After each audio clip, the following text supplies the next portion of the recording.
राम रावण युद्ध के दौरान लक्ष्मण ने अपने घातक बाण से मेघनाद का सिर धड़ से अलग कर दिया था। लेकिन मृत्यु के बाद अचानक कुछ ऐसा हुआ कि मेघनाद का कटा हुआ सिर जोर जोर से हंसने लगा था। आखिर मेघनाद का कटा हुआ सिर हंसने क्यों लगा, जानने के लिए हमारे वीडियो को अंत तक जरूर देखें। नमस्कार दोस्तों, महाभारत, रामायण और पौराणिक भारतीय इतिहास से जुड़ी ऐसे ही रोचक और जादुई किस्से सुनना अगर आप पसंद करते हैं तो हमारे चैनल को जरूर सब्सक्राइब करें और साथ ही कमेंट बॉक्स पे जय श्री राम टाइप करना बिल्कुल मत भूलिए, ताकि प्रभु राम की कृपा हमेशा आप पर बनी रहे। पौराणिक कथा के अनुसार युद्ध में लक्ष्मण के घातक बाण से मेघनाद मारा गया। मेघनाद के मृत्यु के बाद लक्ष्मण ने उसका सिर श्री राम के चरणों में लाके रख दिया। तब श्री राम ने उसके सिर को संभाल के रखने के लिए कहा।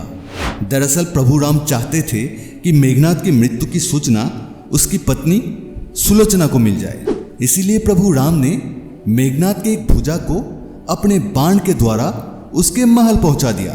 लेकिन अपने पति की कटी हुई भुजा देखकर सुलोचना को इस बात पर यकीन ही नहीं हो रहा था कि उसके पति की मृत्यु हो गई है। तब सुलोचना ने उस भुजा से कहा, अगर तुम वास्तव में मेरी पति की भुजा हो तो मेरी इस दुविधा को लिखकर दूर करो। यह सुनते ही उस भुजा में हरकत होने लगी और लक्ष्मण जी की प्रशंसा में शब्द लिखने शुरू कर दिए। यह देखते ही सुलोचना को अपने पति की मृत्यु पर यकीन हो गया और वह रोने लगी। इसके बाद सुलोचना मंदोदरी के पास गई और मंदोदरी ने उसे भगवान श्री राम के पास जाने की सलाह दी।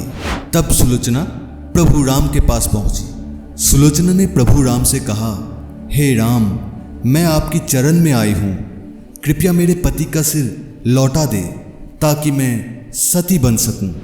सुलोचना का दशा देख प्रभु राम दुखी हो गए और सुग्रीव को मेघनाद का सिर सहसम्मान ले आने को कहा। लेकिन वानरराज सुग्रीव ये नहीं समझ पा रहे थे। आखिर सुलोचना को कैसे पता चला कि उसके पति का शीश प्रभु राम के पास है। अपनी जिज्ञासा को शांत करने के लिए सुग्रीव ने सुलोचना से पूछ ही लिया। ये बात उन्हें कैसे ज्ञात हुई कि मेघनाद का शीश प्रभु राम के पास है। तब सुलोचना ने बताया, मेरे पति की उड़ती हुई भुजा मेरे पास चली आई थी और उसी ने लिखकर मुझे सब कुछ बताया। व्यंग भरी शब्दों से सुग्रीव बोल उठे, यदि निष्प्राण भुजा लिख सकता है फिर तो यह कटा हुआ सिर भी हंस सकता है। श्री राम ने कहा, ऐसी व्यर्थ बातें मत करो मित्र, पतिव्रता नारी की शक्ति तुम नहीं जानते।